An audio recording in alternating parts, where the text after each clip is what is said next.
UP की राजधानी लखनऊ में आज एक बार फिर से अवैध संपत्ति पर बुलडोजर कहर बनकर टूट पड़ा। लेकिन आज लखनऊ में बुलडोजर ने किसी माफिया नहीं बल्कि यूपी पुलिस के एक इंस्पेक्टर का घर जमींदोज कर दिया, जिसका नाम है जगत नारायण सिंह।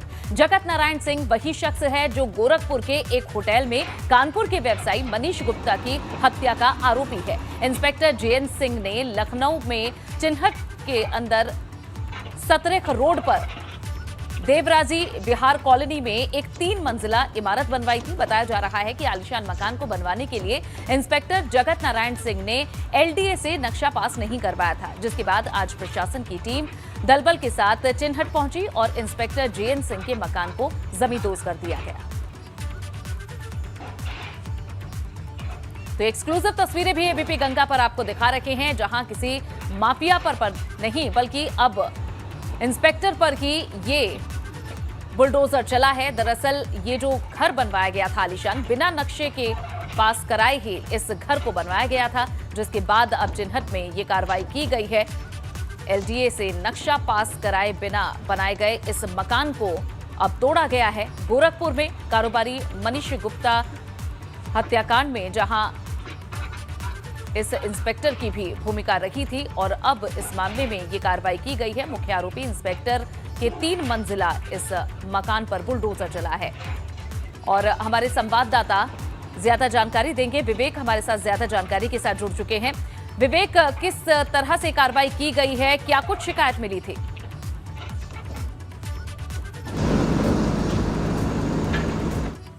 विवेक, आप तक आवाज मेरी पहुंच रही है? चलिए उनका संपर्क करेंगे। फिलहाल ये तस्वीरें आपको एक्सक्लूसिव दिखा रहे हैं, जहां 3 मंजिला जो आलीशान मकान बनवाया गया था, बिना नक्शा पास कराए हुए ये मकान बनवाया था, जिसके बाद ये अब कार्रवाई की गई है। और क्या था ये मनीष गुप्ता हत्याकांड, ये भी आप जान लीजिए, जिसमें 6 पुलिसकर्मियों के खिलाफ हत्या का केस दर्ज हुआ था। इंस्पेक्टर जगत नारायण सिंह मनीष गुप्ता हत्याकांड के मुख्य आरोपी, और अब सीबीआई इस मामले में मनीष गुप्ता हत्याकांड में जांच कर रही है। होटल में कारोबारी मनीष गुप्ता की हत्या हुई थी, जिसमें कई पुलिसकर्मी जांच के घेरे में आए। और चलिए विवेक का एक बार फिर से रुख कर लेते हैं। विवेक, ये जो कार्रवाई की गई है इस पर विस्तार से जानकारी दें। देखिए चिन्हट के 17 करोड़ पर देवराजी कॉलोनी है, जहां ये मकान बना हुआ है। सामने सीधे एक्शन देखिए, हमारे एबीपी गंगा के दर्शकों को ये एक्शन दिखाएंगे। बुलडोजर यहां पर जेसीबी मशीन से लगातार तोड़फोड़ की कार्रवाई चल रही है। ये जो आप सामने 2 मंजिला मकान देख रहे हैं, ये करीब 11 साल पहले यहाँ पर बना था और एलडीए की जमीन है, एलडीए पर बनाया गया था, लेकिन नक्शा पास नहीं था इस मकान का। और इंस्पेक्टर जगत नारायण सिंह जो मनीष हत्याकांड के मुख्य आरोपी हैं और इस समय जेल में बंद हैं, उनका ये मकान है। हालांकि इस मकान में वो कभी रहे नहीं, कभी आते नहीं हैं, उनके मकान का कोई सदस्य भी यहाँ पर नहीं रहता है। लेकिन इस मकान में यहाँ के आसपास के लोग बता रहे हैं कि हॉस्टल बना हुआ था, यानी हॉस्टल में लड़के रहते थे। इस तरह के कमरे बनाए गए हैं जो एक कमरा और उसके साथ बाथरूम अटैच है, किचन अटैच है। तो करीब 15-16 कमरे हैं इस मकान में और हॉस्टल के रूप में इसका इस्तेमाल किया जा रहा था। यहाँ पर जब ये पता चला कि इंस्पेक्टर का मकान ये, और जो लीगल एक्शन होता है, लीगल कार्रवाई होती है, लिखा पढ़ी का जो सारा प्रोसीजर होता है, वो पूरा करने के बाद आज यहाँ एलडीए की टीम आई है और एलडीए की टीम ने यहाँ पर बुलडोजर से इसको ध्वस्तीकरण का काम शुरू कर दिया है। और एलडीए के सारे अधिकारी भी यहाँ पर मौजूद हैं, ये बताएंगे। अधिकारियों से हम बात करेंगे, जो यहाँ पर संयुक्त सचिव स्तर के अधिकारी हैं एलडीए के हमारे साथ, हम उनसे बात करेंगे। सर, ये कार्रवाई कब आदेश दिए गए थे ध्वस्तीकरण के? ये अक्टूबर 2021 में इसको नोटिस जारी की गई थी, धारा 21 की, और अभी मार्च में इस पर ध्वस्तीकरण आदेश पारित किया गया था।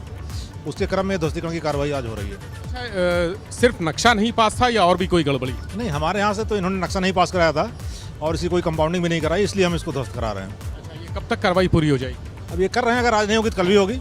पूरा ये ध्वस्तीकरण पूरी कार्रवाई करना है इस बिल्डिंग। आज नहीं होगी तो कल भी कार्रवाई होगी और अब आपको उसी जगह पर ले चलते हैं जहां पर तोड़फोड़ चल रही है। ये कार्रवाई लगातार जारी रहेगी जब तक ये पूरा जो स्ट्रक्चर आप देख रहे हैं ये नेस्तनाबूत नहीं हो जाता है, जमींदोज नहीं हो जाता है, तब तक ये कार्रवाई जारी रहेगी। और चूंकि ये मोहल्ला रिहायशी है, आसपास भी मकान बने हैं, इसलिए बड़ी सावधानी से ये काम किया जा रहा है। आपको मकान का जो सामने का हिस्सा है वो दिखाते हैं। ये देखिए, ये खिड़कियां टूटी पड़ी हैं, जो अभी यहाँ पर खिड़कियां लगी हुई थी ये सब खिड़कियां टूटी हुई हैं और मलबा बिखरा हुआ है। यानी जो सामने और निर्माण कार्य भी कुछ चल रहा है यहाँ पर, यानी लगातार कुछ कंस्ट्रक्शन भी चल रहा है। 2 मंजिलें बनी हुई हैं और इसके ऊपर भी बनाने की तैयारी थी। ये गिट्टी विट्टी और ये सब जो सामग्री यहाँ पड़ी है बता रही है। हम जरा करेंगे, ये नोटिस दिखाइए वीरेंद्र, हमारे कैमरामैन, ये नोटिस दिखाइए। यहाँ पर एक नोटिस लगी हुई है और ये जगत नारायण सिंह, देखिए इंस्पेक्टर का नाम लिखा है, लखनऊ विकास प्राधिकरण। ये ध्वस्तीकरण का नोटिस है, यानी भवन गिराने का नोटिस यहाँ पर लगा हुआ है और ये 3 तारीख को ही जारी हुआ है, यानी आज ही ये जारी हुआ है नोटिस। और नगर विकास योजना अधिनियम के तहत नोटिस जारी किया है जगत नारायण सिंह व अन्य, सराय शेख, देवराजी विहार, ये नोटिस यहाँ पर लगाया गया है। और चूंकि लंबे समय से, हम आपको अंदर थोड़ा सा नज़ारा दिखाते हैं जो सामने से दिख जाएगा, चूंकि अंदर जाना खतरा हो सकता है इसलिए अंदर ज़्यादा नहीं जाएंगे, लेकिन पूरा खाली है। हॉस्टल जो यहाँ पर चल रहा था, ये बता रहे हैं लोग आसपास के कि कोरोना की वजह से 2 साल से यहाँ पर गतिविधियाँ बंद थी। इसके पहले जो लड़के रहते थे यहाँ पर वो छोड़ के जा चुके थे 2 साल से, चूँकि इंस्टीट्यूट बंद थे सारे, कॉलेज जो डिग्री कॉलेज हैं या इंस्टीट्यूट, इंजीनियरिंग इंस्टीट्यूट हैं, वो सब बंद हैं, इसलिए ये बंद पड़ा था। 2 साल से लगभग यहाँ पर कोई नहीं रह रहा था, लेकिन 11 साल पहले जब ये बना था तब यहाँ पर उसको हॉस्टल के पर्पज़ से बनाया गया था। और ठीक ठाक कंस्ट्रक्शन है, 900 स्क्वायर फीट का ये मकान बता रहे हैं, 900 स्क्वायर फीट, और कॉर्नर का मकान है। चूँकि देखिए ये कॉर्नर का मकान है इसलिए ज़्यादा कीमती है। इस समय जो जिस एरिए में हम हैं, ये सत्रिक रोड है, देवराजी विहार है, ये बताया जा रहा है कि 3 से 4 करोड़ रुपए इसकी कीमत है। और ये उसी समय लोकेट कर लिया गया था जब ये पिछले साल मनीष गुप्ता की हत्या हुई थी। गोरखपुर के जो रामगढ़ ताल थाना क्षेत्र है, वहाँ के एक होटल में जब मनीष गुप्ता की पीट कर जान ले ली गई थी और उसमें FIR दर्ज हुई थी। जगत नारायण सिंह उस समय रामगढ़ ताल के तत्कालीन इंस्पेक्टर थे, उस समय थाना प्रभारी थे, और उनके साथ 5 अन्य पुलिसकर्मी नामजद किए गए थे। इस मामले में इतना बवाल मचा था कि बाद में CBI जांच भी करानी पड़ी और CBI जांच अभी भी चल रही है। इंस्पेक्टर भी जेल जा चुके हैं, 5 लोग जो अन्य पुलिसकर्मी आरोपित हैं वो भी जेल में बंद है, लखनऊ जेल में ही है। लेकिन ये कार्रवाई जो ध्वस्तीकरण की हुई है, यानी आज रामगढ़ ताल के जो पूर्व इंस्पेक्टर रहे, तत्कालीन इंस्पेक्टर रहे, उनका मकान ढहाया जा रहा है। और इसी तरह से जो 5 अन्य पुलिसकर्मी हैं, जिसमें सब इंस्पेक्टर भी शामिल हैं, जिसमें हेड कांस्टेबल भी शामिल है, उनके संपत्ति को चिन्हित करके ये ध्वस्तीकरण की कार्रवाई की जाएगी। ये मकान जो हमारे दर्शक देख रहे हैं इस समय सामने, ये आज तो संभव नहीं है गिराया जाना, क्योंकि बहुत सारा कंस्ट्रक्शन है वो बगल चुकी। देखिए आप दाईं तरफ भी एक मकान बना देख रहे हैं और बाईं तरफ भी जो पीछे का हिस्सा है वहाँ भी मकान बना हुआ है, यानी दोनों जुड़े, इस मकान से जुड़े हुए हैं और लोग रह रहे हैं, यानी रिहायशी इलाका है, लोग रह रहे हैं, इसलिए सारी सावधानी बरती जा रही है। जो मकान गिराने के, ढहाने के विशेषज्ञ हैं, इस तरह के कंस्ट्रक्शन जो आबादी में होते हैं, जो एक दूसरे से छतें जुड़ी होती हैं, उस तरह के मकान गिराने के लिए जो एक्सपर्ट होते हैं उनको यहाँ पर बुलाया गया है, ताकि अगल बगल वाले मकान डैमेज ना हो। और पुलिस, चूँकि आसपास लोग भी हैं, पुलिस की व्यवस्था भी है, बहुत सारे पुलिस अधिकारी यहाँ पर आपको सामने दिख रहे होंगे, वहाँ पुलिस फोर्स बैठी हुई है। चिन्हट जो थाने के इंस्पेक्टर हैं, थाने की पुलिस है। इसके अलावा जो LDA की अपनी पुलिस होती है, जो इनका प्रवर्तन दल के लोग होते हैं, सुरक्षाकर्मी होते हैं, प्राइवेट जो होमगार्ड्स होते हैं, इसके अलावा कई बार PAC के लोगों से भी मदद लेते हैं, वो भी यहाँ पर मौजूद हैं। यानी लॉ एंड ऑर्डर ना बिगड़े। आसपास की आप देखिए, पीछे कैमरामैन से कहूँगा पीछे दिखाइए, पीछे जो भीड़ दिख रही है वो वहाँ भी पुलिस तैनात है। यानी इस पूरी गली को चारों तरफ से पुलिस ने घेर रखा है, कोई भी यहाँ पर लॉ एंड ऑर्डर की जो अराजकता है वो पैदा ना हो, समस्या पैदा ना हो, इसलिए भारी फोर्स की गई है। और लगातार एक बुलडोजर चल रहा है, मशीन चल रही है, गिराने का काम जारी है। देखिए ये तस्वीरें तो हम देख रहे हैं, ये तस्वीरें तो हम देख रहे हैं, और 1-2 दिन का समय इसमें लग सकता है। जैसा अधिकारी से जब आपने बात की तो उन्होंने भी इसकी जानकारी दी। लेकिन विवेक, ये बताइए कि जैसा बताया गया कि 11 साल से ये घर बना हुआ है, क्या जब मनीष गुप्ता हत्याकांड में जांच शुरू हुई तभी इस मकान के बारे में पता चला, तभी पता चला कि नक्शा पास नहीं है और उसके बाद कार्रवाई हुई? सवाल ये नहीं बनता कि 11 साल से आकर कहां थे अधिकारी जिन्हें नक्शा पास ना होने की जानकारी नहीं थी, उसके बावजूद भी ये बिल्डिंग बन गई?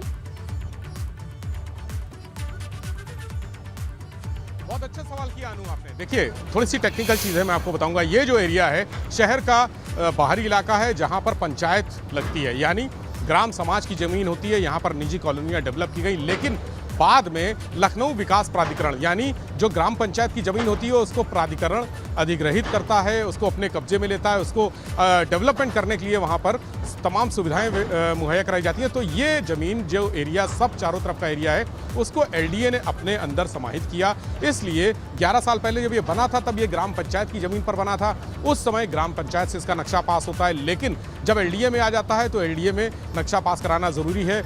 जगत नारायण सिंह को कई बार नोटिस दिए गए इस बात के कि वो अपना नक्शा पास करा लें। नक्शा पास कराने की एक समय सीमा होती है, उन्होंने समय सीमा के बाद भी नक्शा पास नहीं किया, उनको नोटिस भेजे गए। उसके बाद एक शमन शुल्क होता है, यानी जुर्माना अदा करके नक्शा पास कराने की कार्रवाई की जाती है, लेकिन तब भी उन्होंने नक्शा पास नहीं कराया। चूंकि रसूखदार इंस्पेक्टर थे, बहुत बड़े बड़े लोगों से संबंध बताते थे। रामगढ़ ताल गोरखपुर का बहुत इंपॉर्टेंट थाना है और पिछले 5 साल 2017 में जब योगी की सरकार बनी थी तब शासन के, प्रशासन के और कई जो बड़े भाजपा नेता हैं उनसे उनकी नज़दीकियां बताई जाती थी।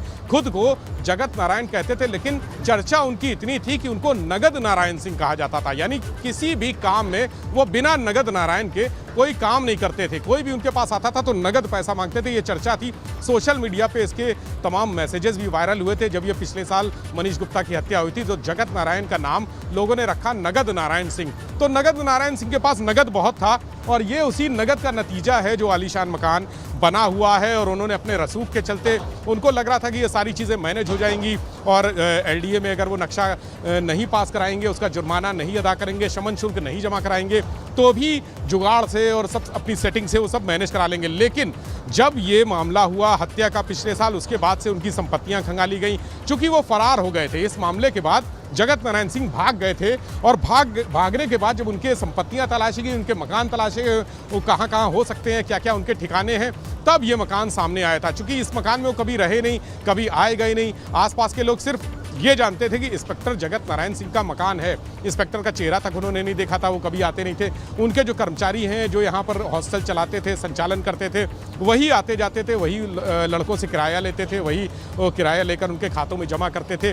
बहुत सारी गहराई से जब छानबीन हुई है तब इस मकान का पता चला और एलडीए ने उसके बाद कार्रवाई शुरू की। चूंकि शासन बहुत सख्त था, मुख्यमंत्री योगी आदित्यनाथ ने कहा था किसी भी व्यक्ति को, किसी भी पुलिसकर्मी को बख्शा नहीं जाएगा। उसके बाद एलडीए को आदेश दिया गया कि इस मकान का ध्वस्तीकरण करें। लेकिन एक प्रक्रिया होती है, एक प्रोसीजर होता है ध्वस्तीकरण का। नोटिस भेजे गए, उनको बार बार नोटिस भेजे गए, नोटिस का जवाब नहीं आया। तब जो अभी हमने दिखाई आपको स्लिप वहाँ पर चिपकी हुई है, वो जो ध्वस्तीकरण का आदेश चिपका हुआ है, तब वो आदेश जारी किया गया और आदेश यहाँ पर उनके गेट पर चस्पा करके फिर बुलडोजर बुलाकर ये कार्रवाई शुरू कराई गई। चूंकि अंदेशा था लॉ एंड ऑर्डर बिगड़ सकता है, कानून व्यवस्था बिगड़ सकती है, इसलिए तमाम पुलिस प्रशासन के लोग यहाँ पे आए, अधिकारी भी बैठे हैं, मौजूद हैं, सभी के सामने दिख भी रही है जहां सुरक्षा से लेकर और पूरी कार्रवाई जब तक संपन्न ना हो रहा है, अधिकारी और पुलिस बल वहीं बना हुआ है। ये भी हम तस्वीरों में देख पा रहे हैं। बहुत बहुत शुक्रिया विवेक इस पूरी जानकारी और इन महत्वपूर्ण तस्वीरों के लिए आपका। लखीमपुर खीरी में एक बार फिर से शातिर अपराधी मोहम्मद हनी की प्रॉपर्टी पर प्रशासन का बुलडोजर चला है।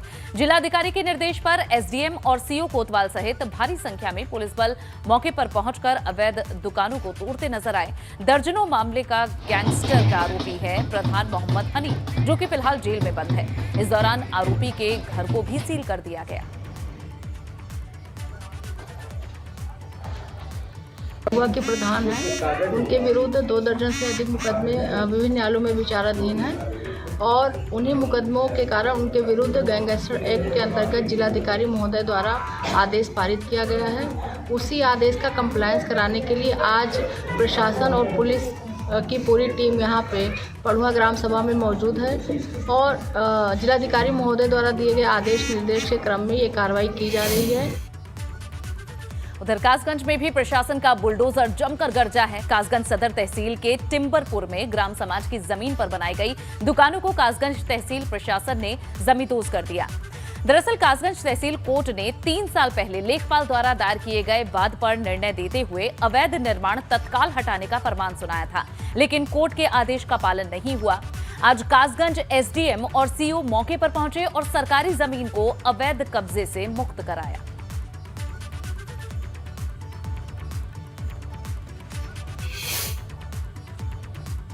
वहीं एटा में फिर से योगी सरकार का बुलडोजर चला है। एटा कलेक्ट्रेट परिसर के पास एसएसपी और जिला न्यायाधीश के आवास के सामने ही 3 मंजिला इमारत पर बुलडोजर से कार्रवाई की गई है।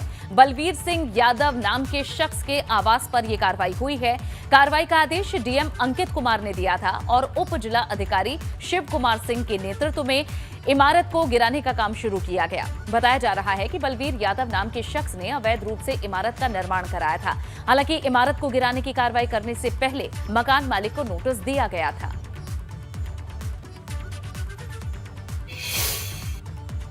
लाइन्स इलाके में जो वीवीआईपी इलाका कहा जाता है, यहाँ पर जिलाधिकारी का आवास है, वरिष्ठ पुलिस अधीक्षक का आवास है और जनपद न्यायाधीश का भी आवास है। इस वीवीआईपी इलाके में चल रहा है योगी का बुलडोजर। मैं अपने कैमरा पर्सन से कहूँगा जरा दिखाएंगे, ये जो पीछे बुलडोजर चल रहा है, जो 3 मंजिला इमारत उन्नीकरण की कार्रवाई की जा रही है और ये बताया गया है कि अवैध रूप से इमारत का निर्माण कराया गया था।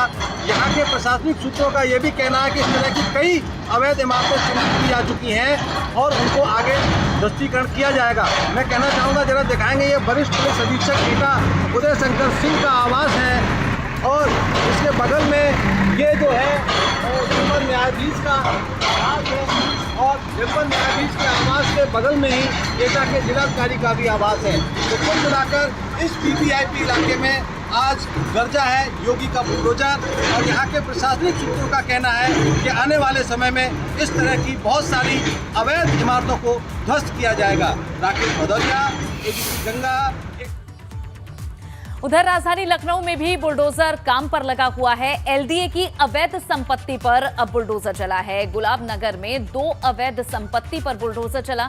थाना सादतगंज क्षेत्र में ये कार्रवाई की गई।